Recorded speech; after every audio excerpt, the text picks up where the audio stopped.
किसान भाइयों नमस्कार। आप सबका स्वागत है आपके अपने YouTube channel TCBT organic farming पर।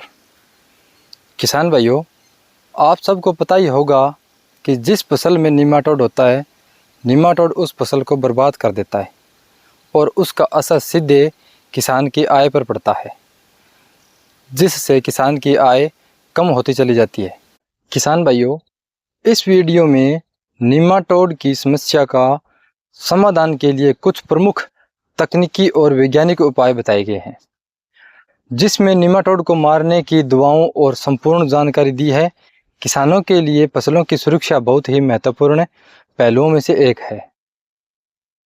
तो आज किसान भाइयों हम बात करेंगे निमाटोड पर नियंत्रण कैसे किया जा सकता है, जैविक और रासायनिक दोनों फार्मूलों से।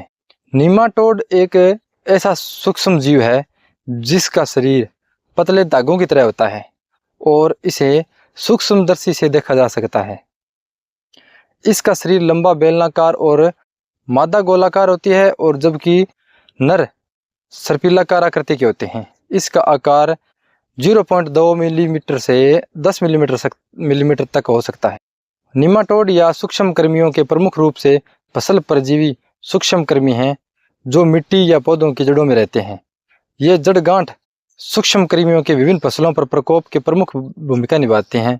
इसमें मुख्य रूप से जड़ों में गांठों का विकास होता है, जिससे पौधों की पोषण शक्ति कम होती है और पौधे कमज़ोर होते चले जाते हैं। किसान साथियों, ये पौधा जो आप देख रहे हैं, इस पर निमाटोड का प्रभाव काफ़ी दिन से पड़ा हुआ है।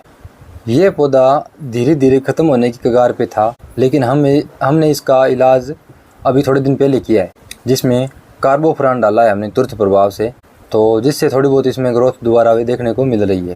निमाटोड क्या होता है कि पौधों की जड़ों से रस चूसते हैं, जिससे पौधे को मिट्टी से उर्वरक, पानी या पोषक तत्वों की पूरी मात्रा नहीं मिलती है और पौधे की वृद्धि रुक जाती है।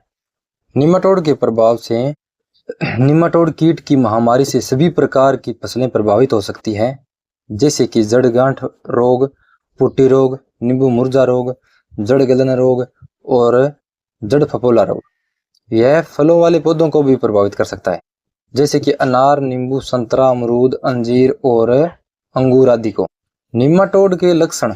निमाटोड के प्रकोप के लक्षण में फसलों की जड़ों को प्रभावित करता है और पौधों की वृद्धि में रुकावट शामिल है। पौधों की पानी और पोषक तत्वों को अवशोषित करने की क्षमता कम हो जाती है, जिससे पौधे कमजोर हो जाते हैं और जड़ों में गांठें बनने के कारण फलों की संख्या में भी कमी हो सकती है।